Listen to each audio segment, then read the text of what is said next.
I am a cereal man. I hope to never, ever give it up. Like feta cheese and olives, it's in my blood. I hope it never goes away. When I have a morning workout, I generally like me some carbs, and my cereal helps me mentally. Yeah, I need energy. But on these January days when the workouts and the resolutions go out the window, Magic Spoon is the perfect substitute because the carbs also go out the window. I still get that cold splash of non-dairy milk as I spoon in some delightful morning cereal. A healthy breakfast doesn't have to be boring. Magic Spoon has the amazing flavors you love, but without all the bad stuff. And it's amazing as a midday or midnight snack. Check the Magic Spoon analytics. 0 grams of sugar, 13 to 14 grams of protein, only 4 net grams of carbs, and only 140 calories in each serving. That protein is nice post-workout. It's keto-friendly, gluten-free, grain-free, soy-free, and low-carb. Build your own box. Get creative out there. Build this box with available flavors. Custom bundle are cocoa, fruity, frosted, peanut butter, blueberry, cinnamon, cookies and cream, and maple waffle. Cookies and cream and maple waffle, you say? Well, they were first introduced for a limited time, but like a No Dunks wedgie NFT, they sold out extremely quickly, and because of that, cookies and cream and maple waffle are back permanently. Go to magicspoon.com/nodunks to grab a custom bundle of cereal and try it today, and be sure to use our promo code NODUNKS at checkout to save $5. And Magic Spoon is confident in their product. 100% happiness guarantee. You don't like it, you get your money back. Remember, get your next delicious bowl of guilt-free cereal at magicspoon.com/nodunks and use the code NODUNKS to save $5. Thank you, Magic Spoon, for sponsoring this episode. Hey, where's the freaking gabagoo? Don't make me get the... Hey, I'm walking here.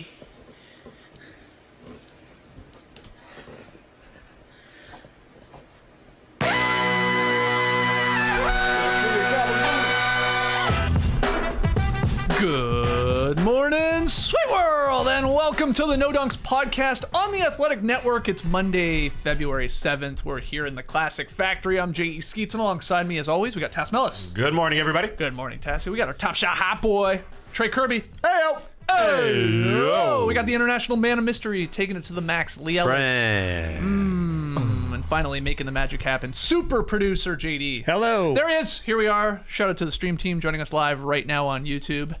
Ran into some traffic there this morning, did you, Leigh? Sorry, we're a little late. Yeah, nothing like a good traffic jam on a Monday morning. Just a classic bottleneck, right? People honking. Like, Yeah. who are you honking? We can't see anything. You know? Hey, I'm driving here, Yeah, exactly, nowhere. Exactly. Okay. So I had to get the Google Maps out. Found the back way here to JD's Whoa, place. look at you. So there's a positive out of that negative. I found another way I can get here in the morning. Maybe a way you should have been taking the entire time. No. Oh. The back roads way is Okay. never the preferred way, but Okay. we can Hey, get there. So. Happy to have Man, you. it played into the cold open so well. Where's the gabagoogle? I need the gabagoogle to get me the back way. Hey guys, stream teamers, subscribe, like, comment, share the show. We are getting so close to 50,000 subs on the No Dunks YouTube feed. So let's get there this week, especially with all the trades and the rumors and all the good It's stuff. happening. It's happening. And we got some fun stuff in store for Thursday's trade deadline. Okay, we're gonna be here in the Classic Factory for, I don't know, 10 hours just waiting for trades to happen, jumping on immediately and reacting. So hopefully we get some more as the week goes on. We got lots to talk about here. Email in your NBA questions though to nodunks@theathletic.com. Keep them coming, and follow us on Twitter, Instagram, Facebook, TikTok @NoDunksInc. Okay, we will get to winners of the NBA weekend. We'll do that a little bit later in the show. We of course have tweet of the night and pick a result and all that. But yeah, NBA trade season is upon us. In fact, could we ask the Southern lawyer to maybe pluralize it for us? We got ourselves some trades. There it is, yes. Let's start with Sunday's trade. On Sunday, the Pacers sent Caris LeVert and a second-round pick to the Cavaliers for Ricky Rubio's expiring contract, a lottery-protected 2022 first-round pick, a 2022 second-round pick by way of Houston, so that's going to be in the low 30s there, not bad, and then a future second-round pick by way of Utah. Tass, you're the biggest Cavs fan I know, so I want you to break this one down. What do you think about this Pacers-Cavs deal here? Well, first I thought, it's great that a rumor deal that we talked about 2 months ago, Caris LeVert possibly going to the Cavs, actually happened. It Right. just feels like we're actually doing something that matters sometimes instead of all this crap that we spew. This one actually happened 2 months ago. Now the package is a little bit different what they get back, but Caris LeVert going to the Cavs, it's going to be a challenge for the Cavs to bring him in and to make him work with the chemistry. I think it is a challenge, but I think it's a challenge that they can take on because they have been so great. That locker room has been so great. And Caris LeVert, you classify him if you're a casual, you look at that and you say a bit of a chucker. I get it. But they absolutely need a bit of a chucker. Mm-hmm. They need him. And some guys who have had too much on their plate throughout the early part of their career need to go to a different spot and have that role lessened a little bit. I liken it a little bit to Jordan Clarkson. Let's say early in the years where he was with the Lakers, just had to be a creator, had to be everything, went to the Jazz, found his way. And I think Caris LeVert could do the same thing beside Darius Garland because they have such a structure and everybody loves each other in that Cavs locker room. And I think he'll have to do less with Garland. Maybe he comes off the bench and finishes games and the percentages aren't great. I get all that. But this team needs a scorer. They need a ball handler desperately. He's been a 20-point scorer in this league. And I think the percentages go up, like Jordan Clarkson, because there's just less on his plate. I think that could happen with Caris LeVert. Injuries are a problem. I get that. But I'm buying it. The shots are there, too. It's not like he's going there and this Cavs team was working out perfectly offensively. They need somebody. The shots were there for Colin Sexton when he was there, who was a Caris LeVert type of player. The shots were there for Ricky Rubio before he got hurt. So I think this could work. As long as the Cavs locker room is good around him, and I don't think you can question this Cavs locker room, how it's worked. He's got the relationship with Jared Allen. He's from Ohio. I like it. What do you think, Leigh? I think the Cavs are ahead of schedule, and they thought this could be a chance for us to. They're not going to win the championship, but maybe we can get deep into the playoffs here. They've got a very good team right now, playing really well. You add someone like that who can give you a bucket. Tass talks about his shooting there. He's 44%. I'm not sort of super concerned that he's out there just firing away. I think he likes to get to his spots. Yep. Garland's been out right now. Obviously, Sexton's been out for a long time, so they need someone who can get them a bucket. Right. And they're winning a bunch of games with their defense. Exactly. That's the thing here. They're still top three. So this really just reinforces them, gives them another player who can score. I think he probably does come off the bench when they have their full roster there. But and what they gave up, I mean, it's kind of sad to see Rubio's contract out the door. He was having such a fun season there. They give up a first-round pick, which is protected, and then a couple of seconds. Fine. Give up all that stuff right now because this could be a season where you get some really good playoff experience for a good team, and you can have LeVert for the future. Remember in the playoffs in the bubble for Brooklyn, he was really good for them. So, he gives them another option there in the playoffs when they get there. So this is a really good move, I think, here from the Cavs. Yeah, what do you think, Trey? This is a good trade. I feel like Will Smith telling Tommy Lee Jones, from now on, that's how you trade. Because this is good for the Cavs. This is good for the Pacers. Yeah. I don't think the LeVert fit is 100% perfect because he's not a great three-point shooter. I do think he's a little bit of a black hole sometimes, but they need a little bit of a black hole. So I think getting a guy who can play with the ball in his hands and who Darius Garland can play alongside of, save him some wear and tear, that's pretty nice. And of course, he's already got the bond with Jared Allen. They played together there in Brooklyn. Nice pick and roll partners. Hopefully the Cavs just put him into a lot of pick and rolls with Jared Allen and say, hey, shoot it or pass it to Jared Allen. You're going to be doing fine there. So I think that's a smart move. The question would be, would you prefer an Eric Gordon or a Norm Powell or a Buddy Hield? I don't know. I think you probably want the guy who can be a bit of a black hole and just take over a quarter here and there. And, they gave up quite a bit for him, but they got a young team already. They've got a bunch of second-round picks coming in. And they've still got the Colin Sexton trade chip that they could either hang on to him and sign him for a cheaper deal come summertime, or they could move him still this week and maybe bring a pick in, maybe bring in another player. But it seems they've got their backcourt replacement, which is something they definitely needed. Yeah, and I think it's important to note that Caris LeVert's contract, it aligns with Kevin Love's deal expiring in 2023.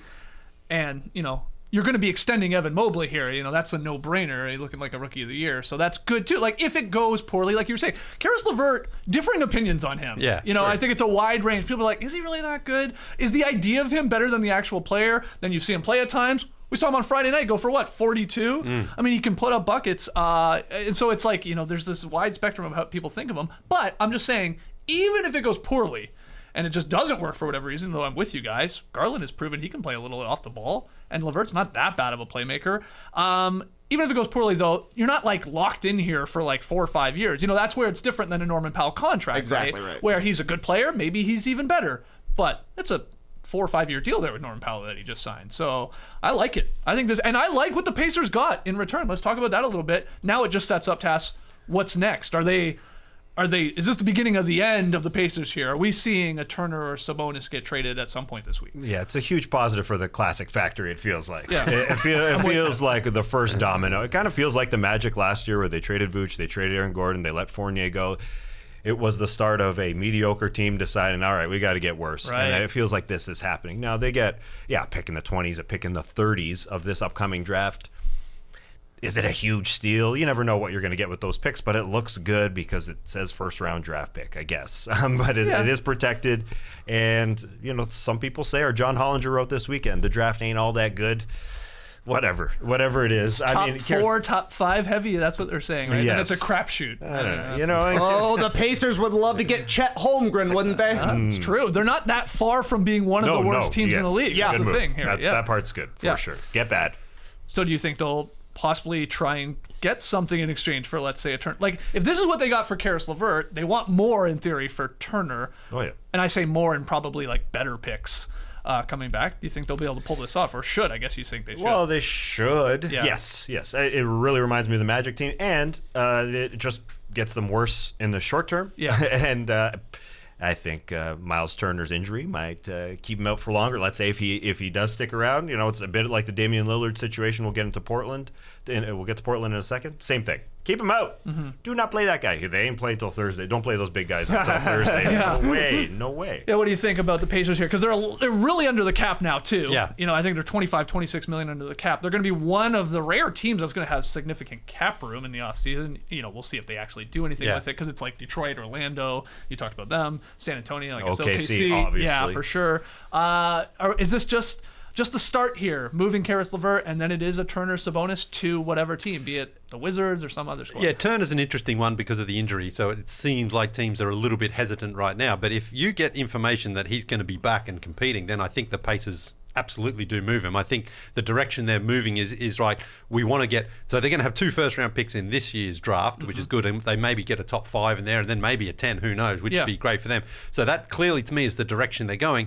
In that case, you may as well try to cash in on these other assets you've got, these solid assets, to try to get even more draft assets and compensation, because then potentially if you don't get that number 1, you might be able to trade up and get it if that's what you want, because historically the Pacers don't often have a high draft pick. Their highest pick was number 10, Paul George, in 2010. Prior to that, it was 1989, George McLeod, number 7 pick. George McLeod, there's a name I haven't heard in a long time. No. So that's where I think the Pacers have decided right now. It's not working. They're not winning with this Turner and Sabonis as their 2 main players. Very good players. Sabonis has been an all-star. Turner's kind of hovering, and he's been the blocks leader a couple of times. So maybe it's like, all right, let's try and get it through the draft, because it's not a free agent destination either. So I think their strongest way of rebuilding is getting as many players they can through the draft. Yeah, lose a bunch of games here and take a bite at the apple in the draft lottery. Anything to add from the Pacers side of things? They want Chet so bad. They want that Chet man so bad. And honestly, the Pacers right now, I feel like they're in a good spot as long as they keep Turner and Sabonis out for the rest of the season, because like Leigh said, they'll be picking in the top 10, guaranteed, then in the 20s, and then in the 30s. That's pretty solid going into a draft, especially considering, when the news came out that they wanted 2 first-rounders for Caris LeVert, it was kind of like, yeah, right. There's no chance that's happening. Pretty close. It's pretty close. Pretty close. Yeah, You can find a solid player with a 38th pick. Io was a 38th pick. Draymond Green's going to the Hall of Fame as a 38th pick. Manu. Yeah, exactly. You could find good players early in the second round, and you can find a decent player late in the first round as well. You might find a Caris LeVert even, right? Yeah, sure. You might find a Keon Johnson. Who knows? But now you got 2 chances at it, which is better. And then you can put them around maybe Sabonis next year. Whoever you get is this number 1 top 5 kind of pick. Who knows? Maybe they don't go full rebuild. I think they should. Yeah. But if you're the Pacers and you're a team that's kind of hesitant to do that, maybe this is your 1-year retooling where you just set everybody down, say, hey, we're not trying hard for the end of the year. Our record is terrible right now. We're going to keep up with that, take our chance with the draft lottery, and try again next year. Yeah, okay. So overall, though, 2 thumbs up for both sides, for the Pacers and the Cavs. Why not? Very solid trade. I think as well, when you just look back at what happened last season, if you were to say the Cavs out of that deal we get Jared Allen and Caris LeVert, Yeah. you would say that's a steal for them, really. right. Because they were just a facilitator in Yeah, that you're talking deal. about the big Harden Sorry, deal. the James Yeah, Harden yeah, deal, yeah. But they were basically just like, okay, we'll help you facilitate it. Okay, we'll take Jared Allen, sign him to a $100 million contract. Should be an all-star, probably gets in anyway. And now we get Caris LeVert, who, if you get playoff Brooklyn Caris LeVert, this is a huge win for Would the the Cavs. Cavs trade Jared Allen and Caris LeVert to the Nets for James Harden right now? No, I don't think so. No, I mean, not the way things have turned out at the time, sure. Yeah, but, well, I mean, right now. Yeah.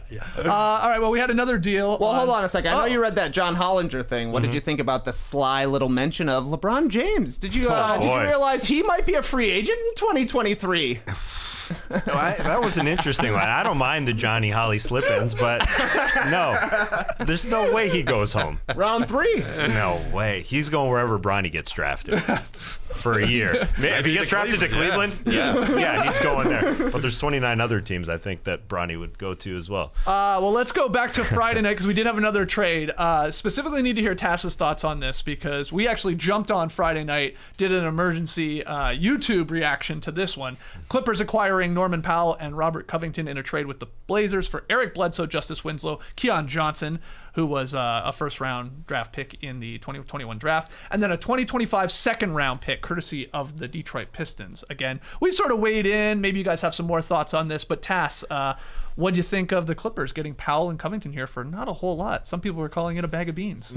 Well, it was fun to listen to your chat. I jumped in after I saw all the slacks, and you guys jumped on. Where were you? You said you were driving. I was in right? my car. Thankfully, I'm proud of myself. I didn't look at my Slack while I was driving. Had my phone in my pocket. Good for you. Nice. Yeah, I had an ass Slack happening, and I didn't look at it whatsoever. And then I joined in. I paid you guys $5 for your comments. But I'm for the Clippers. The Clippers keep going for it. I love it. Obviously, I thought that this could be a championship team before the season. It's getting a little bit too far along without Paul George and Kawhi Leonard. They got to come back at some point if they're going to do anything this postseason, but it sets them up well if they do come back or for next year with Norman Powell, who had some big games in the conference finals with the Raps. If you remember in 2019 against the Bucks, he had a 19-point game, 18-point game to really swing that series back in the Raps' direction, helping out Kawhi like he could. And just a side note, I guess the Clippers will win a championship because any Raptor that goes to an LA team like Danny Green, they win the ship. I love the arms race between the Clippers and the Lakers. They fought for Danny Green. They fought for Morris Bros at the next trade deadline. And now Lakers fans pissed that they couldn't get Norman Powell. What the hell for that trade package? Anyways, I'm pretty excited for the Clippers from the Blazers. It's like the Pacers, I think. They have a small window here with Damian Lillard out to get real bad to try and get a great draft pick. And I know people might not like the package that they got back. Understandable, but they got off money and they could get bad real quick. So what do they do in the offseason? Could they sign somebody with free agent money with this newfound cap room? Could they get a good draft pick? Because they could fall just like the Pacers to a 1, 2, 3, 4, 5. And maybe it's a quick retool to tool alongside Damian Lillard, or maybe it's the beginning of a tear down, like if they don't get a good draft pick, or if there's nobody comes to Portland as a free agent, then maybe you got to tear it down. But this allows for them to have a little bit of flexibility, like Chauncey Billups was saying, which is weird for a coach to be asked, hey, what do you think about this trade? Well, it's good for our flexibility. Flexibility ain't helping you out there in the court, get you 20 and 10. Yeah, flexibility, checked, DNP, I guess. But what are we seeing here from a Blazers team? I think they do have options now. And that's good. And I think Lillard is probably done for the rest of the season because he said to reporters a couple weeks ago, I ain't playing for a draft pick. Like if we're in March and we're not doing well, I'm just going to sit out longer.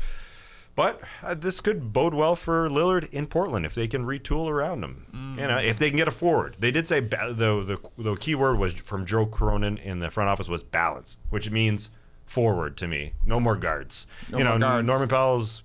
It's just a duplication there, and we need a forward bad. So if they can get that, if not, tear down, I think. Any new thoughts on this deal? Again, we did 20, 25 minutes on this on Friday night, I guess, on our YouTube feed if you want to go check that out. But now that you've had a couple days to sit with it, you must have just been thinking about it all weekend. I was thinking nonstop about it all weekend. I mean, no, you talk about how they are going to do it now through the draft or free agency. Well, I'm just looking at the free agent crop here, and I'm wondering who that one could be that Lillard feels takes them over the edge. not sure it's automatically going to pop out at you right now. But if the Blazers are able to do it, great. But I feel that this is more an indication that they're like, I think it is time to move on. I think so. They're getting rid of the salaries. You mean move on from Lillard? Well, I think from the Lillard-McCollum era, I think it's like the Right. DeRozan-Lowry situation where it's like we're just sort of treading water here. They're not getting closer unless there is that, absolute certain guy who can come in and really turn around, which I don't see in free agency. Now, things obviously can change. I think otherwise Lillard's a bit like Bradley Beal. It's like you may as well try a different situation right now. And Lillard's probably not going to go to the front office and say it, but if the front office are making these sorts of moves where they're like, we just want cap space, to me, I would start again. I would hit the reset button. They're talking about Anthony Simons as the guy they want to re-sign now next season to the big contract. Great, young player, but maybe that's just the direction they sort of need to move now, where they start again and see if they can cash in on the assets they have. As for the Clippers, Kawhi, PG, and Powell, that trio, championship contender with all these other guys around them. Coffee, Batum, Morris, Reggie Jackson, Terrence Mann, Kennard, the Nard Dog, The Nard Zubac, Dog. Covington is there. I think they would attain his bird rights too, so he could be there for a couple years. Is that scream like a championship contender to you? Are they that good? As long as Kawhi is Kawhi again when he comes back, I don't think it's going to be this season. Ty Lue said he doesn't think it's going to be this season. So next year, a whole year of health, I think, is certainly possible. He was like, what? His 27 a game in the playoffs last year, shooting 60, 50, and 90 or something like that when he got hurt. He was on fire. Kawhi Leonard is one of the best players in the league. Paul George is one of the best second best players in the league, and now you got Norm Powell to sop up some minutes. I still think they need to improve their big guy rotation. Zubac takes up space out there. He gets you some boards. He goes to the hoop, strong on the rolls, but they could upgrade there. Maybe an Ibaka trade happens or something like that. But they got a really deep team. They play defense, and now they got Norm Powell to play some offense as well. So I think that this trade definitely helps. I think Covington will probably be pretty solid here.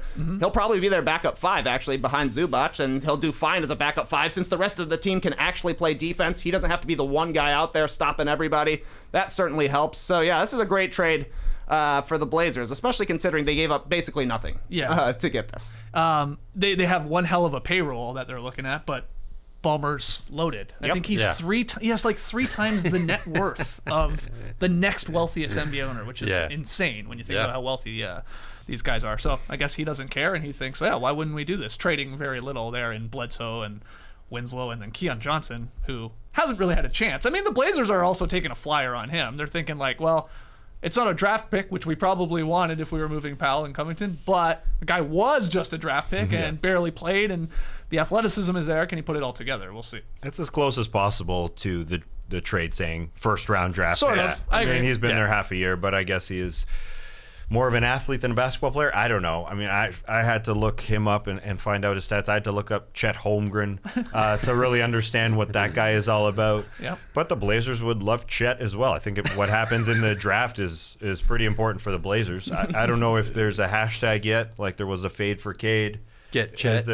Just get Chet. Get Chet. I guess so. Paolo for Paolo. Yeah, I was going to say. Banchero's also pretty solid. All right. I think the next trade is very important for the Blazers because they did good to get off the Norm Powell deal here. You want a contender should be paying him $20 million a year when he's 32 years old. Not a team that's retooling here.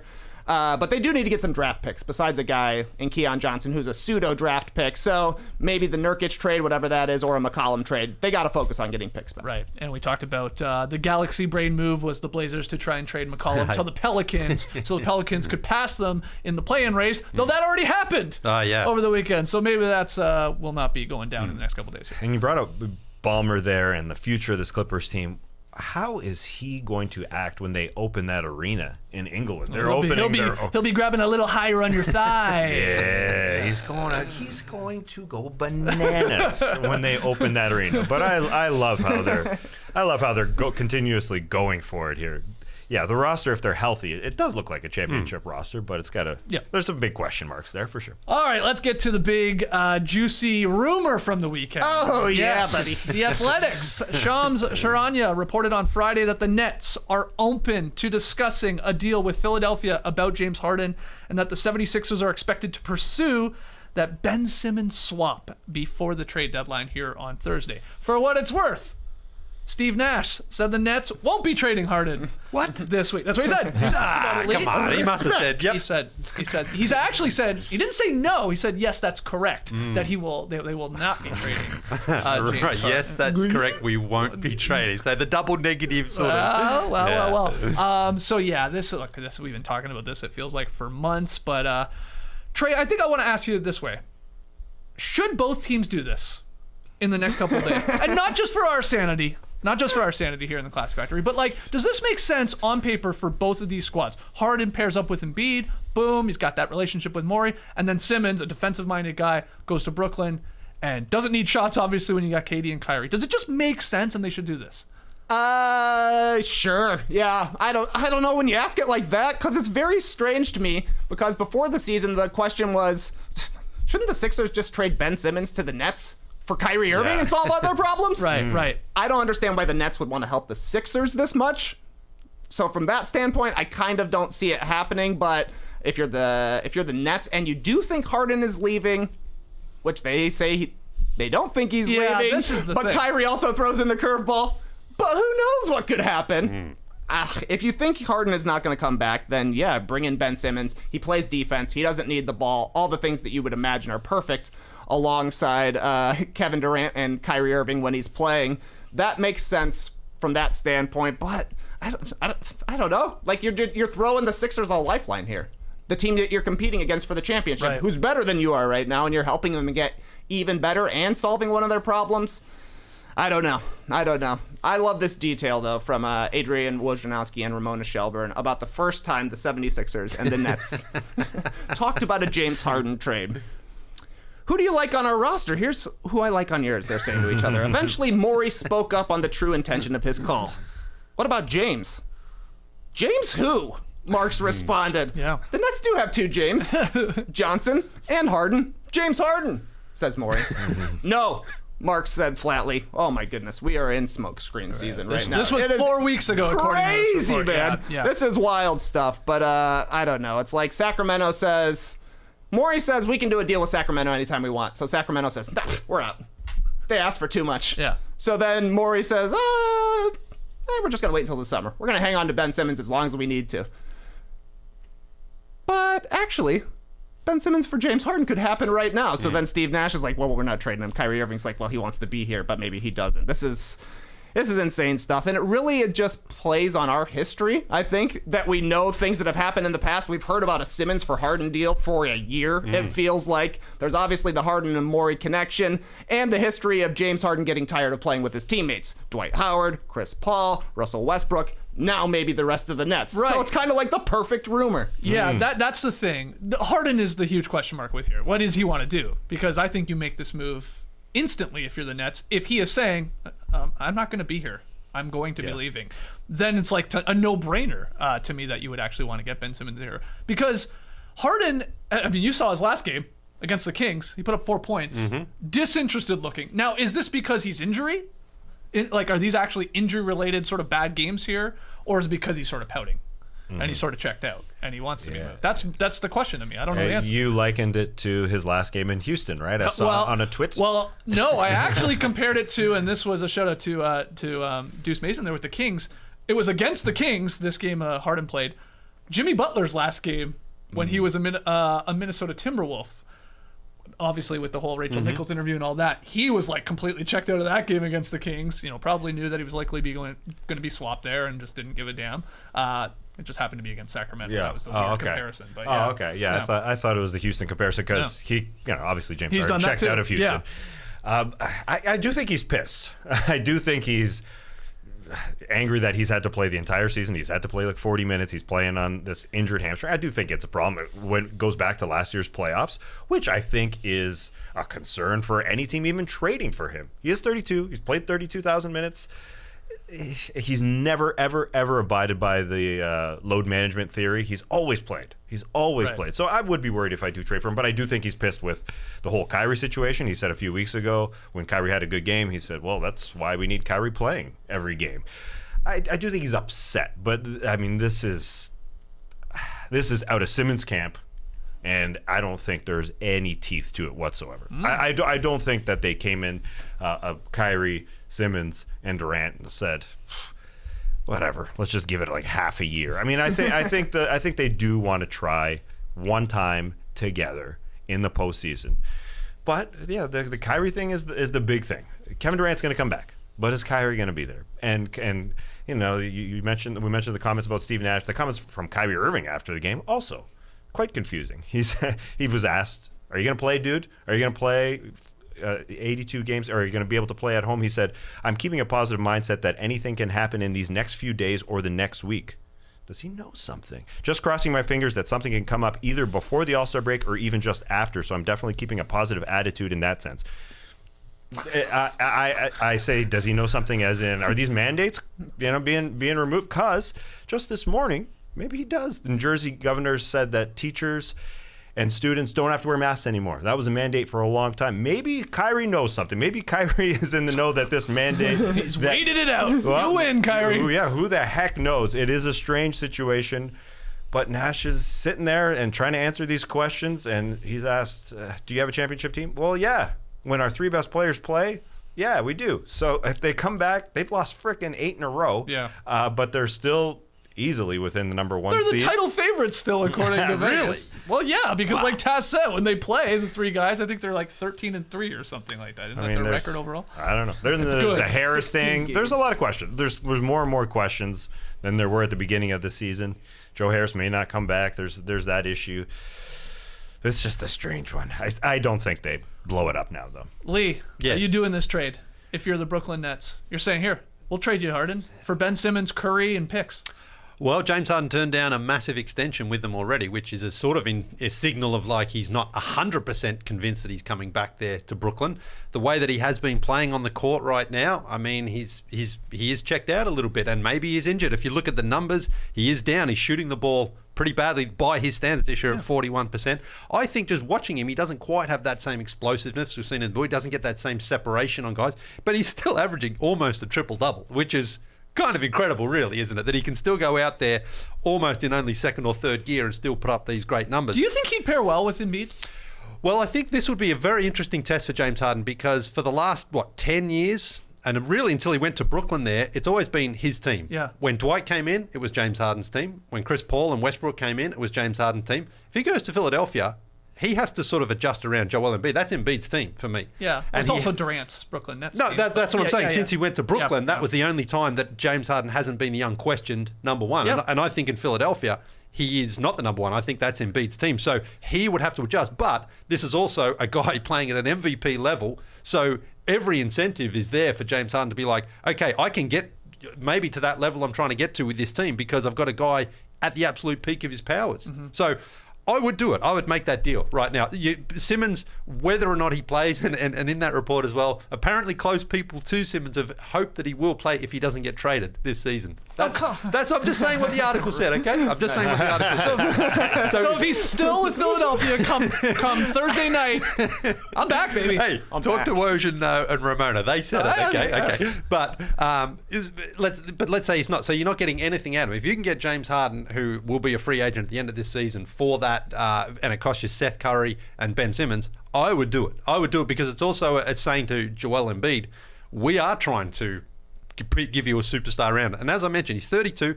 Tass is correct that he plays a ton of games, but I also think that may be starting to catch up with him a little bit in these injuries and just the fact that his shooting is down, that he's had such a heavy workload for so many years. But he's still good enough right now that it's like if he's available and he costs you a player that isn't playing, go for it. Right. But then if you trade for Harden, you're of course in theory, Daryl Morey and the organization is signing Harden in all likelihood to a big deal. Yeah. And then there's concern at the back end of that contract, like you just talked about, like what type of player is he going to be then?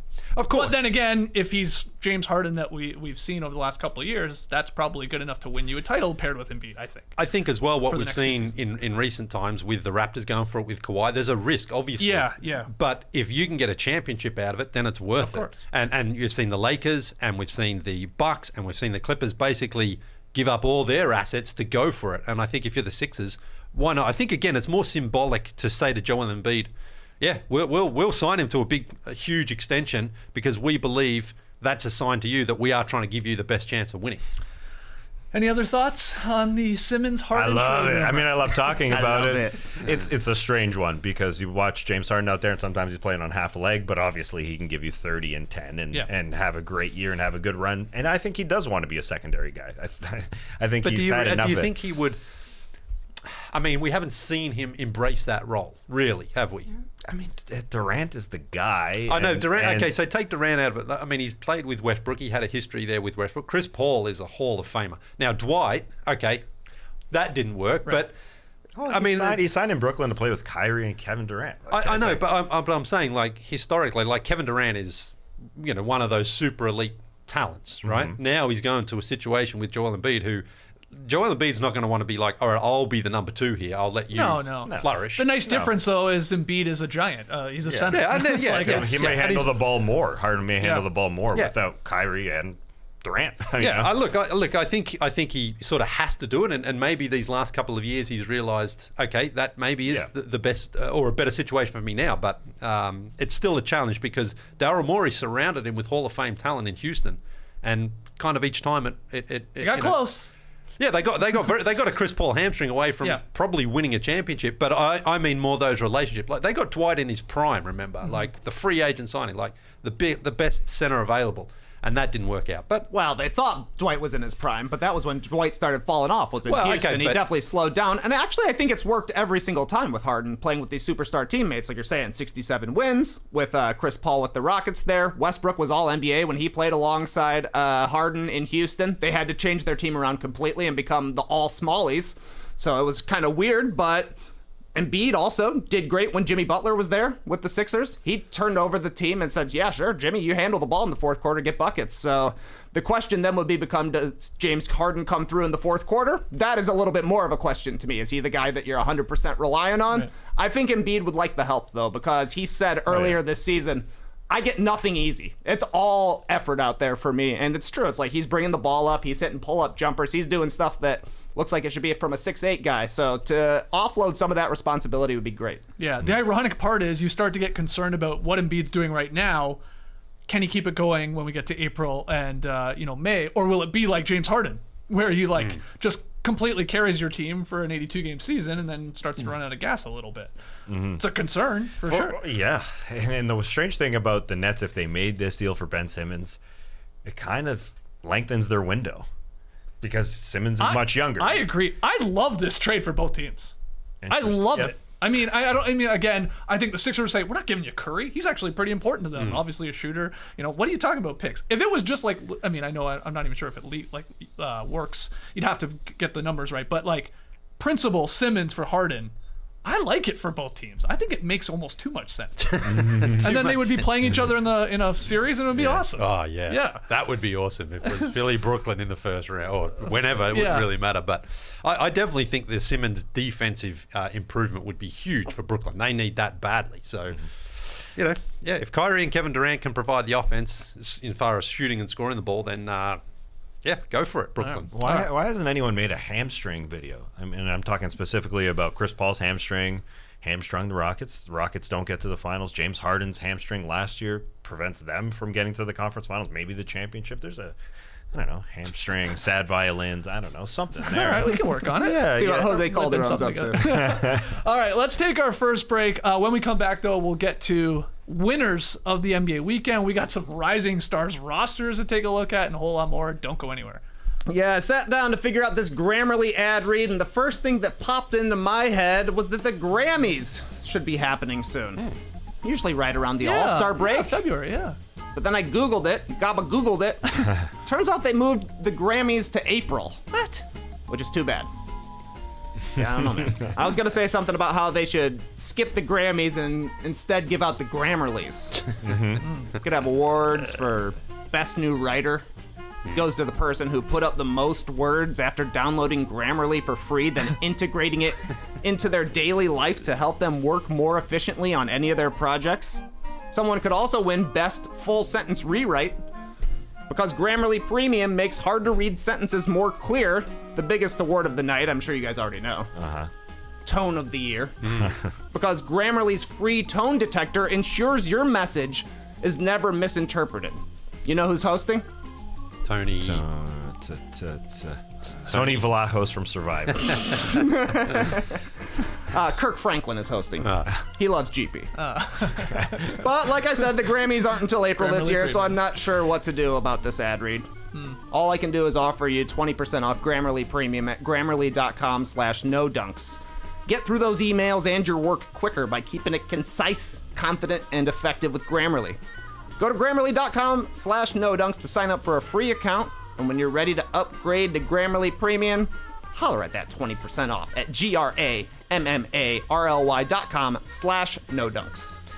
Come on, it's almost Valentine's Day. This is important. Whether it's a third date or a 30-year anniversary, you don't want erectile dysfunction getting in the way of a perfect night. If you've been experiencing ED, then visit GetRoman.com/no-dunks today to speak with a U.S. licensed healthcare professional about ED, and if prescribed, get $15 off your first month of treatment. Time is ticking. To make sure you get your package in time for Valentine's Day, your order needs to be placed by February 9th, so don't waste any time. Start an online visit today. It's never too late. Pick up your phone or laptop, complete a free online visit with a U.S. licensed healthcare professional. These are professionals. Here at No Dunks, we are not messing around with your V-Day extracurriculars. A U.S. licensed healthcare professional will work with you to find the best treatment plan. If prescription medication is appropriate, it ships to you free with 2-day shipping. Roman offers 5 prescription treatments, including the brand and generic version of the most common ED medications. With Roman, you get free ongoing care for erectile dysfunction, all from the comfort and privacy of your home. Getting started is simple. Just go to GetRoman.com/no-dunks and complete an online visit. That's GetRoman.com/no-dunks. All right, here in the Classic Factory, wanted to give another shout out to the stream teamers out there joining us live this morning on YouTube, doing big numbers here on a Monday. People love the trades, Leigh. They love the rumors. It's trade deadline season. We usually on Monday's show do NBA weekend winners and losers, but because we had so many trades to talk about, we're just doing winners. I'll get us started. They only played one game this weekend, but I don't care. The Memphis Grizzlies are a winner of the weekend. They are the new national buzz lately. They are must-watch television. You would agree with that? 5 o'clock on a Saturday afternoon. Who scheduled that? I don't know. Come I don't on. know. But I was tuning in. Yeah. Because you got to see them play right now. Yeah. You have to. John Morant's getting MVP chance in Orlando. That's what's happening. You got, apparently, according to TV analyst Brevin Knight, there are more Grizzlies jerseys there than there were Magic jerseys. Now I get it. They're this Orlando team that's struggling and all that. But he's just like, it's the hottest team in the league. You got to be watching. What was your favorite play? It's my question. Was it the 3-on-1 fast break where John Morant goes behind his back and then Zaire Williams is throwing the oop to Melton? Or was it like minutes later, John Morant dunking on a ducking sort of Robin Lopez? Seeing Jard with a legit no look behind the back was incredible. You know, like, because, you know, we've seen some no look passes from Spencer Dinwiddie, according to Kyle Kuzma. Yeah. This was, and the slow-mo, like he's really looking away, flicks it behind his back, the connection there with Williams and then up to Melton for the oop. Beautiful stuff. Oh, my God. It was like the Showtime Lakers. You know the vibes I'm getting in this team? They're like the Kings with like Jason Williams and Webb. They're like, it's just a highlight factory with this squad. And again, they're blowing out the Magic, but you still got to keep watching Tess because you don't know what's about to happen here. Also, you brought up the no look. Yeah. It just made me think. Remember Bill Murray had the no look shot in that commercial a long time ago? Did you see his no look putt?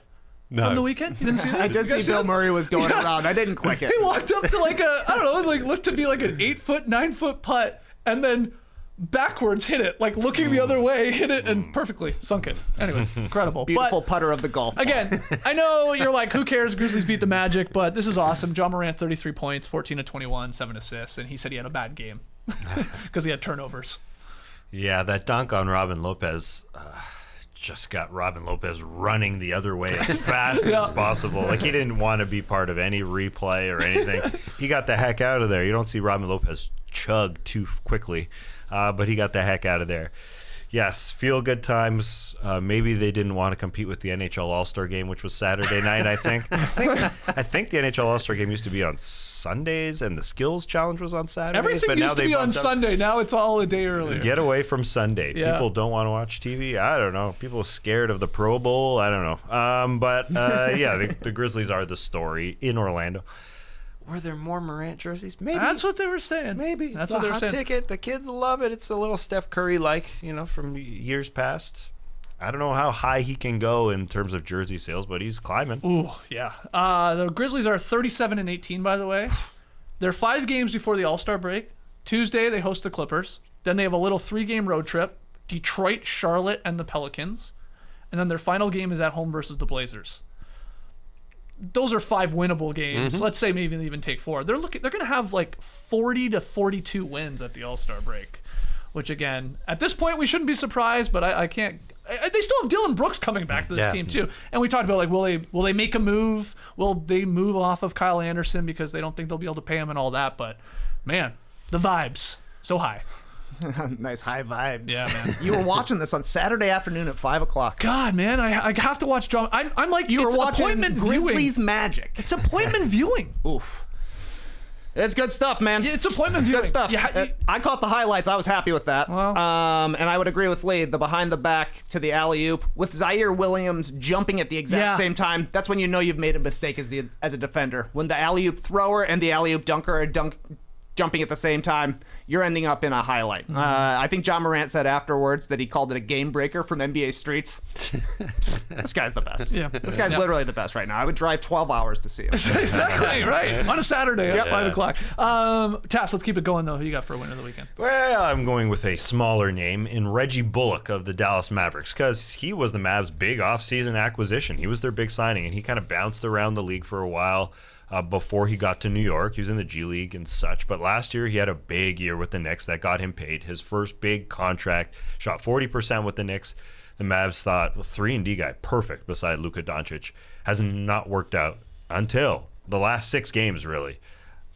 Bullock has been on fire. Oh, yeah. Before that, I mean, even his percentages now, because he was so bad, the percentages are still not good, but these last 6 games, he just can't miss. He's firing a high volume, which is so important around Luka. And then Friday in Atlanta, he started twice. He doesn't start a lot of games. He usually comes off the bench, but Kleba was hurt. 2 consecutive starts for the first time in a couple months, and he hit 10 threes this weekend. Post-game interview in both those games, which is big. And again, he took the place of Kleba, who was injured. So this is a predicament for Jason Kidd because Bullock is making the right reads out there and hitting shots. The starting lineup now, no Porzingis as well. It's Luka, Brunson, Bullock, Dorian Finney-Smith, and Dwight Powell. Now, Porzingis comes in for Dwight Powell, but I don't know. Bullock is playing so well. Hardaway's off the bench. It's a predicament. It's obviously a very, very good one. And he's got great hair, and it's fun to watch him out there because he is the perfect glue guy, the perfect connector, and he's hitting shots. So it's good to see the Mavs playing well. It's like you want guys around Luka making baskets. Just got to make threes. Yeah. That's literally it. If you're playing outside of Luka Doncic, and they're going to need him to hit threes because, like you're saying, he's had some ups and downs. It feels like he's a 40% three-point shooter one season. Follow that with 35, 40, 35, 40, 35. But now with Tim Hardaway being out, they're going to need Reggie Bullock to be able to stretch the court there, give some room for Luka, for Jalen Brunson. He's got to be their best shooter, so it's nice to see him actually doing it. Mm-hmm. And defensively, he was actually okay on trade too last night. Trade didn't hit a 3, and the Hawks, this was a winnable game. Everyone was in foul trouble there for the Dallas Mavericks, and they still couldn't sort of take the lead. So two good wins because the Mavericks came back against the Sixers on Friday night and then solidified the good weekend with a win against a hot-ish team in the Hawks there last night. And that's the thing. You said, like, the timing of all this. Hardaway goes out. He's got the foot fracture. So Bullock gets a chance, more minutes, and he's not only filling the role of, like, what they wanted from Hardaway Jr., hit a bunch of threes, but he's a better defender than Tim Hardaway Jr., like you said. Like, he's just he just gives you a little bit more on that end. And so the Mavs, quality wins here. So Reggie Bullock getting a little love on a Monday podcast. It's the only podcast you're going to hear that. Yeah. Outside maybe of a Mavericks podcast. They need help. I mean, who is obviously Jalen Brunson's been their second best player along with Porzingis when healthy. Yeah. But who's the next guy? Dorian Finney-Smith? Could be Bullock. Untouchable. Yeah. Good Gord Almighty. Yeah, there's a lot of good players when they're playing well, but they need help. I mean, I think Hardaway and him there'll be enough minutes. It'll be a small team in the playoffs. They just don't have size. But I love them. Trey, I love him. I just love him. When I don't know what to say, I say I love him. Trey, who do you have for a winner of the weekend? love him. I love doing podcasts with you guys. I love it. Big weekend for Jared Allen. Bigger weekend for Big Beef. JD, roll that beautiful beef footage.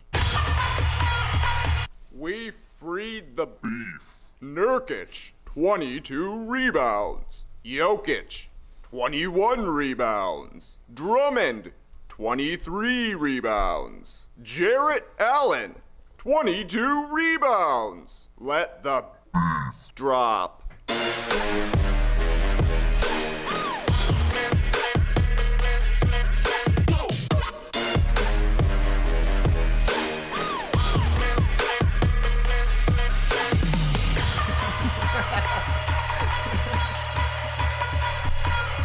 That's a lot of roast beef, which is rebounds. Oh, baby. 22 rebounds for Jared Allen on Friday night. The perfect 11 and 11 split. 11 offensive, 11 defensive. Love it. You saw Plumlee miss the dunk there. Jared Allen grabbed the rebound. That happened like 4 times that the Hornets missed a layup or a dunk, and Jared Allen got the rebound. He got number 20 in this game. His big beef. With 3 minutes left in the third quarter, he also added 29 points for that Barbara Walters beef. That's not all from Jared Allen. Not even in this game. He had a clutch rebound putback, 30 seconds left to bring the Cavs within 1. There's a great clip going around of Kevin Love getting his face and telling him, "You're a fucking all-star. You're an all-star, buddy." You're an all-star. yeah, he's Smash singing it. Mouth. Very cool. So a weird game, honestly. The end of Cavs Hornets. Cavs, I don't know who came out on top here. Well, the Cavs, refereeing wise, Kevin Love got gifted a free throw on the offensive rebound. The guy won a game shooting free throws after an offensive rebound. That was tough. That was the makeupiest of makeup calls. Yeah. Though. It had to be because they absolutely Explain butchered for the other. those listening or watching. So the ball went out of court and it was given to the Hornets, but as the play continued, Terry Rozier had the ball and just flung up a shot well and truly after the whistle had gone. And Ed Davis on the bench just kind of like put his hand out and made contact, or, he interfered with the play. Now, one of the referees, for some reason, didn't realize the play had stopped and issued a technical foul for Ed Davis being on the play, and then rewarded. Counted the basket. Terry Rozier said, boom, you get a 3-pointer out of that as well. So weird. And JB Bickus, no one understood what the hell was going on. And the referees didn't go back and say, okay, hang on, there's clearly a mistake here. Instead, they went full ball. They just barreled ahead, gave the free three-pointer to the Hornets and the technical free throw. A 10-point game was back to 6 points in that instance. Right. But fortunately, the Cavs did manage to get the victory because Kevin Love, the ball sort of bobbled into his hands and he pushed his hands towards the hoop. And they weren't in the penalty, Charlotte. But instead, the referees decided, okay, we're going to give you shooting not their finest game. Not their finest work. But they basically apologized after the they game. did. And they acknowledged screwed it. That's good. That is good that they at least acknowledged, we got that wrong. And the right result was that the Cavs win this game, I think, because they had to give up 4 points. They got 2 of them back. Yeah. And then Miles Bridges tried to also game the refs for a foul on the very last possession. But even Eric Collins and Del Curry afterwards were like, because they were originally like, foul. Yeah. And then they're like, okay. Miles Bridges basically grabbed. I can't remember who it was. It was there defending, but the right result. But rough night there for the. I'm just not sure why they wouldn't go back and review. And the whistle was blown. They review it. So weird. It's like, tweet. You hear the And the whistle? players- It's on Dean Wade or something like that. The players kind of had stopped. Yeah. And so everyone was sort of like, very unusual. But they review so many things and they take so long.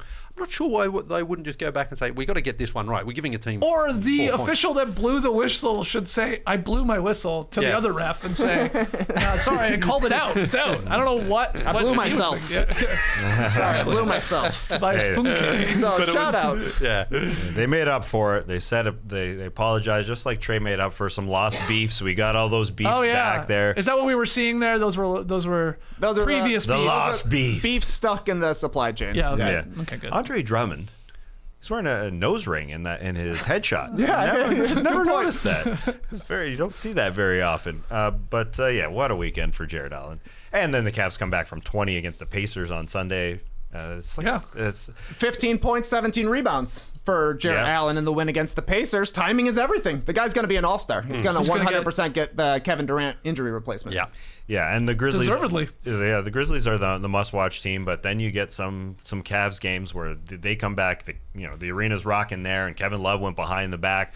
Jetty Osman in the corner there. That was they're the poor man's Grizzlies in terms of highlights and all that, but the arena's rocking, and now they desperately need a score. They always get down, and they the fourth quarters are ugly a lot of the times. They need a Caris LeVert, so it's great. Yeah, Jarrett Allen. Yeah, I think there would be a mass protest if he isn't named. It feels like he's going to be named. Yeah, I mean, if Durant's not playing, I guess that's not official yet. But Yes, he's somebody probably else. not. He's probably yes, right. Well, that needs to happen. That's not official. So we should start betting on Jarrett Allen to win All-Star Game MVP. Yeah. Right? Because he's going to go, what did we say? He's going to go 9 for 9, 10 for Barbara 10, 11 Walters. for 11. Yeah. Yeah, 2020. exactly. And he's the hometown guy. Okay. We're betting on that. Jarrett Allen, All-Star Game MVP. Here, tap dance for a while. Okay. Yeah. Well, you got a winner of the weekend. What do you Yes, well, Fred VanVleet is going to be in the three-point shootout this season, which is great for him. Interested to see how he goes. A nice shooter of the ball, but he's a bit of a launcher. Like, I'm not sure he's got the quickest release in the world, so we'll see how that goes. But You called him a nice shooter. Wow, that feels a bit like a diss. No. He's nice. It's just Isn't he like second in the league behind Curry in makes and attempts? I think. he's up there. Yeah. I'm just saying, like he's not like a quick trigger guy. Like he's he gets the whole body into it. That's a way to He's shoot. not. You like your 6'5", 6'6", sort of lanky, beautiful shooters. I get Mechanically it. sound. He's different. Well- but don't bet against Fred. No, never. That'd be silly. So we don't have any other participants officially named yet. So I've come up with my hope, the field that I hope Cool. is going to make it. Let's Or hear it.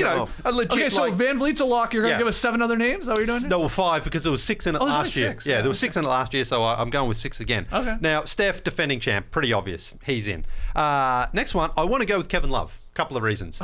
It's in Cleveland. Yeah. For one. All right. It's his rejuvenation season. He's shooting 40% on 6.5 threes per game, second best of his career, and he's on pace to maybe even set a new record for total makes in a season, which would be pretty wild for a guy like him. And he won it in 2012. I was just going to say that. I forgot about that. Yeah. But he won it. So 10 years. That'd be great if a guy could win the award 10 years later. Be beautiful. So I'd love to see that. I think it'd be a great spot for him, again, being in Cleveland. The He only should go issue- back to his 10 years ago look if he's going to be doing that.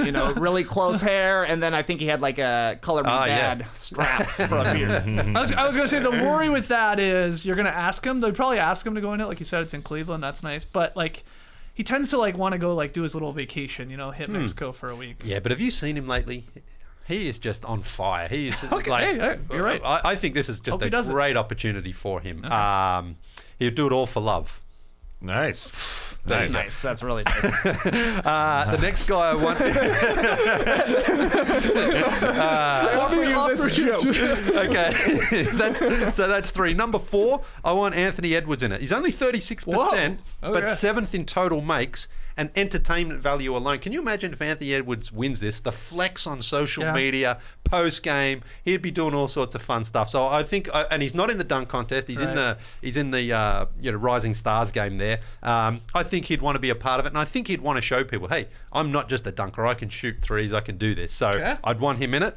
Kelly Oubre, never been won by a lefty this competition. Mike Conley, stat for you. Mike Conley last year came within the final 2 shots. Steph Curry hit the final 2 to win it, and he did. So Mike Conley would have been the first lefty ever. He didn't. Oubre's a 36% shooter, fair enough. But more so, I want to see Kelly Oubre blowing kisses after every make. Can you imagine him? Every time. I don't know who would be blowing him to, but I'd like to see that. Okay. So that's 5. Now, for the 6th spot, I want Joel Embiid, Gary Trent Jr., Patty Mills, and Tyler Hero to have a shootout. You know when you play... This guy wants a second shot. Shoot in for the shootout. Exactly, because you know when you play pickup basketball to decide teams, you shoot a free throw, and if you make it, you're on one side, and if you miss, like you get to go again. You either get to go again, or you're on the loser's side. Or you're the sitting out. Yeah. So I think this is it. It's like make or miss. Make or miss. If you miss, and someone else makes it, you're out of there. And whoever wins that shooter, however long it goes, is the last person. Why don't we do that with the entire league? Get everybody there. One shot. And we decide who's in. Bump, just a classic game of sort of bump like that. Yeah. Right. So, but I think all those three guys, particularly the smaller guys there, GTJ, Paddy, and Tyler, are obviously valid. I think I'd like to see Joel Embiid in it as well. I'd just like to see. You want a lot of bad shooters in it. Yeah, you're doing a weird thing with this. I want to one. see the entertainment value, you know, because again, Embiid, imagine he wins it. Imagine just imagine how much he'd be playing up to the crowd. I think it'd be fun. Bring a little bit more, excitement to it. Yeah. Where Cam Johnson deserves a spot in this, doesn't he? Because he's like second in the league. Really, I mean, you could almost say he's first. PJ Tucker's, I think, leads the league in 3-point percentage, but obviously not jacking up a ton of them. Cam Johnson, though, I wonder if PJ Tucker would hit any shots from other than the corners, or he'd line his money balls up in one. And then he'd hit all the others on the other rack. Yeah. So he might get 12, 14, 19 points. He could still get crunching the numbers. Yeah, I guess so. You're right. Yeah. Great corner shooter. Okay, so for your final six, fascinating. Yes. Fred, Steph, K-Love, Ant Edwards, Kelly Oubre, and then the winner of the shootout for the shooting. Between Embiid, Gary Trent Jr., Tyler Hero, and Patty Mills. Yes. Patty Mills should be in this probably too. He's a good 3-point shooter. Okay. It's fun. Yeah, you said Steph.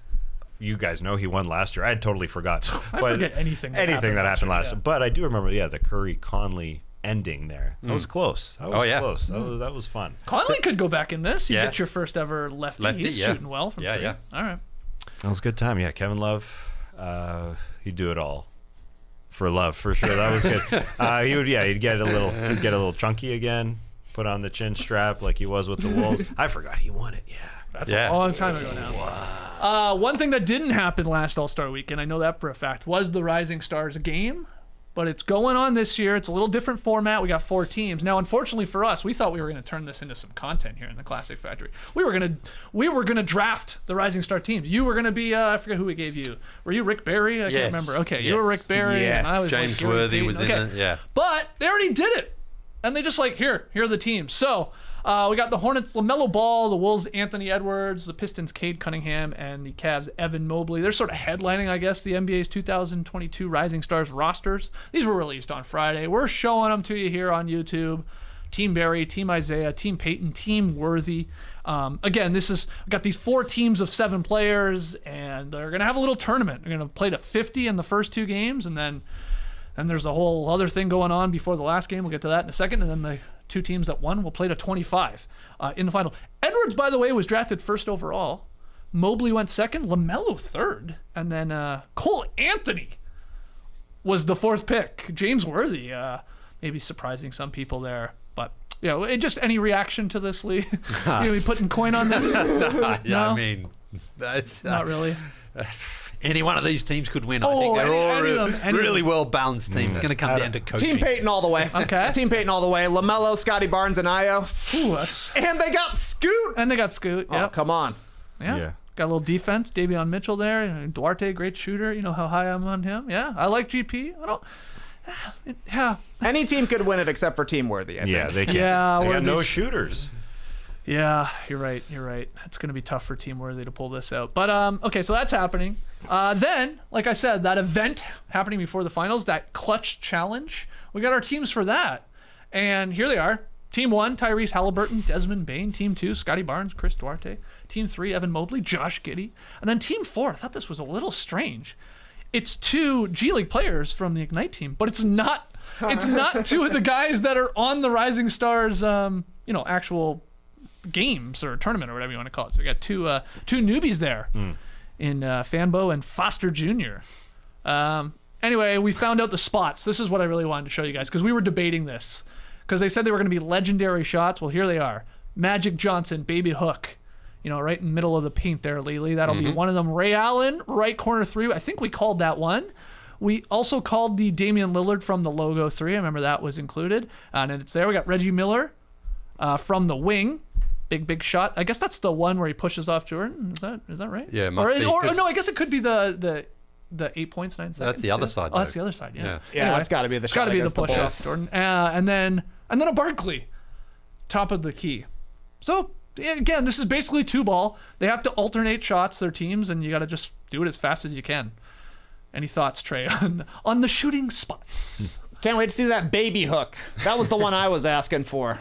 got to get that baby hook in there. Can't you wait to think see if they're gonna Michael make him- Foster Jr. can do it. Do you think they're gonna make them actually do the hook, or is Yeah. it just from that spot? You think You got to. I think you have to replicate the shot as much as you possibly can. Like, you can't just go and run to the right corner to shoot Ray Allen's three. You got to run backwards to Right. the right corner. Barkley, top of the key. That's a surprising one to me. Just like, hey, we're taking a 20-footer here. That's his game winner, though, against the Spurs, isn't it? Yeah. Surprised there's not a Tim Duncan banker in there. You gotta go glass. Nothing on the left side of the court. Yeah. No. Could Whatever. have used the D-Fish side, the shot Yeah. for that side. Yeah. I mean, I said when you said that the first time, I think they wanted guys on the top 75 list here. All 5 of those guys. They're on it. They're on the top 76, I guess, squad. Yeah. Top 76 list. Yeah. Just rolls off the tongue. Okay. Are you excited for this? Are you going to be watching on Friday night? You know us. We will. Us sickos. You want to do a live stream about it? Sure, why not? I would like to get us out on the court and see if, replicate that, do yeah. 2 teams of 2 here and see who Yeah. can put down the best time. We got to find a court near the Yeah. Classic Factory. I love it. Dibs on the hook. All right. Well, you guys got to be on different teams because it's a little dinker dumper like shot there from Tassie. Why, you can't make a 10-foot hook? No, I can, but I'd like to see you do it. So. All right, we're going to take one more break. When we come back, tweet of the night, pick 'em results, and a lot more. We'll be right back. So we're 1 month into 2022. Pleased to say, meat-free so far for me. Trying to go full-on veggie head. I'm working on it. And I'm not really sure where eggs fall into that category. Some people say they're not in that veggie category and some say they are. I'm not really sure. But I don't have to worry anymore because thanks to Just Ag, our latest sponsor, I can get my eggs fixed without actually consuming eggs, which is great. Because they sent us a couple of samples. One of them was that sort of pre-made thing that you chuck in the fry pan there and cook it. Pretty good. But they also gave us a liquid version for scrambled eggs and omelets. And like from the company called Just Egg, that's all it is. Just egg. So I love it. I get out there and I make my scrambled eggs in the morning and sometimes the omelette. I mix it up. It's That's nice. variety is the spice of life. Yeah. I'm very happy to say both are good. And the thing with the liquid version, which is really good, if you are making scrambled eggs, sometimes you're like, okay, 2 eggs is enough. But sometimes it's not enough. With this liquid version, you can actually indulge because it's not actually eggs. So you can have more. So you can fill up a little bit more. You know what I'm saying? Yep. Sure. Yeah. Just Egg is cholesterol-free, plant-based egg. It has about the same protein as a chicken egg and less saturated fat. Take that, chickens. Plus, Just Egg is packed with cholesterol-lowering polyunsaturated fat. Chicken eggs wish they were this healthy. They absolutely do. Show off the new cholesterol-free you by buying a bottle of Just Egg today and doing the planet a solid all at the same time. Just Egg. Really good eggs. It goes to me because it's a new year, which means it's time to leave behind the things that don't serve you, like overdraft fees. When your checking account balance is running low, the last thing you need is an overdraft fee. Hell yeah. But with Chime, an award-winning app and debit card, you can save that hard-earned paper without paying overdraft fees. Eligible members can overdraft up to $200 on debit card purchases and cash withdrawals with absolutely no overdraft fees. How many times can I say overdraft fees? I thought we were leaving those behind, man. Make your first good decision in 2022 and join over 10 million people using Chime. Sign up takes only 2 minutes and it doesn't affect your credit score. Get started today at chime.com/nodunks. That's chime.com/nodunks. And man, I got the small print here with this one. Uh-oh. Yeah. Oh, yeah, here we go. Banking services provided by and debit card issued by the Bancorp Bank or Stride Bank NA, members FDIC. Eligibility requirements and overdraft limits apply. Overdraft only applies to debit card purchases and cash withdrawals. Limits start at $20 and may be increased up to $200 by Chime. See chime.com/nodunks. Let's get to tweet of the night. Tweet of the night. Wow. Twitter. Leigh, you got the honor here on a Monday. Yes, I do. And fun little tweet came via Instagram from our friends Dunk Comp out in Australia over the love weekend. Dunk Comp. Yeah, they do some fantastic stuff. So this was the original, and it just said greatest hits, rarities, and B-sides, a back catalogue re-up. But it came with all these awesome slides. Okay. And I put together a couple of them myself here. You can see they put together some album covers. You see Kendrick Lamar and Sean Carter, Jay-Z there. There's a couple more that came through. Miles Davis. David Bowie. Oh, I see what's going on. Yeah, some really good ones there. Phil Collins is probably my favourite one there. And, we are seeing, for those listening, Phil Jackson and Doug Collins. Yeah, Jacket Required. Of course, similar to the No Seasons Required tour, it was the No Jacket Required album, but Jacket Required there. Okay. So, Ricky Martin, that's a good one. So this inspired me. These are great. This inspired me, and I've got some for you guys. All right. And I want to see if you can crack the code. I'm gonna reveal the album cover. Right. You see if you can crack the code. Oh, this is like a Survivor remix. It is, yeah. And we'll see how we go. So I hacked away at James Brown. James Brown. Nice. Good one. That's a pretty easy one to start there. Mm-hmm. So they get a little bit tougher as we go. Nice CD cover. Yeah. I brought out the old CD cover. See if you can figure out that one there. AC/DC. Oh, yeah. AC Green Nice one. and For those about Derek the block, Coleman. yeah, not quite, but we got in there. AC Green and Derek Coleman. That's good, man. AC Green has never done a dirty deed. Oh my God! Bravo. Damn it! Okay, next one here. Now, yeah, this is where I started. The color doesn't matter. Don't worry doesn't? about it. No, it doesn't okay. matter. It doesn't matter.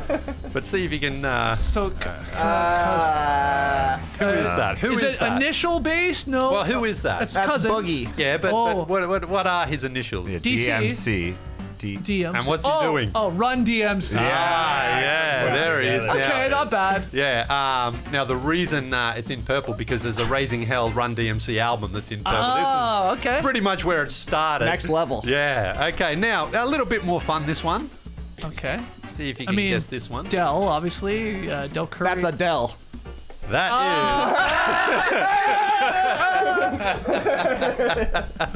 This guy's I love that one. That's just Adele right is. there. All right. Last one here. This okay. one's Fred VanVleet pointing. this one's my favorite. FVV. Where's he pointing? Where's he pointing? Up. Yeah, North. but what direction? What? Corner. Yeah, but Crowd. Pointing westward. no, Go west, he's yeah. pointing. Who is he and where's he pointing? And Okay. North. no, not Fred, north. no, it's more. It's got north on this the one. jersey. Where's he pointing? I don't know. He's pointing He's not pointing to the left. He's pointing. to the Right said I'm Fred. too sexy for this Oh my podcast. God. Right said Fred.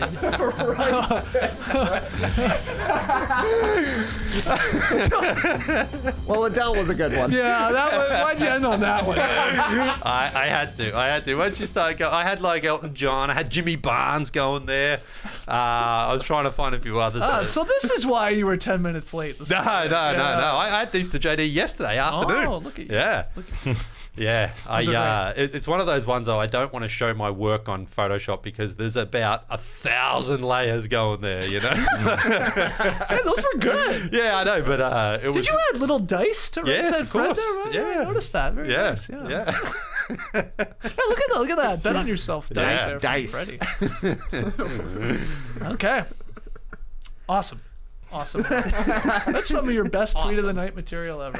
I'm serious. Yeah, right. Picking results from Friday night. Sixers Mavs game. Dallas was favored by 1.5 at home. This brought to you by BetMGM. And Trey was the only one to take Dallas to cover. Everybody else was taking sort of the dog there in the Sixers, and Dallas got it done. Like we said, they had a good weekend. Reggie Bullock helping out. So Trey improves to 3-1. Leigh's first loss of the month of February. You're 3-1. I'm 2-2, and Tass still looking for that first dub in Feb. You're 0-4. But what's tonight's game? Yeah, struggling. It's a 5-game schedule this evening. We've got a Charlotte Raptors game. Charlotte hosting Toronto.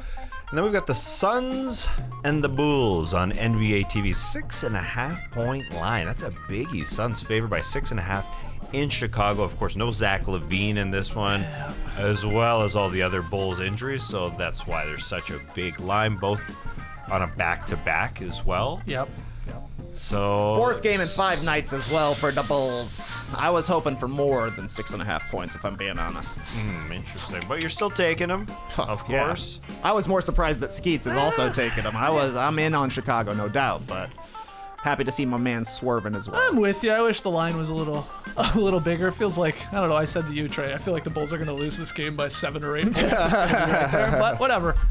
we will see both obviously talented teams. Should be a good game. Only 5 on tonight. So is that? Yeah. All right. Hopefully we get another trade then. It's possible. I think, yeah, I like how it's quiet out there. Other than this Ben Simmons, James Harden brouhaha. What would you call this? I mean, it's just smoke. It's just smoke. It ain't happening. But there's everyone else is quiet. It's gonna happen. Okay. Stuff is gonna happen. Well, when it does, we'll be here in the Classic Factory to break it all down.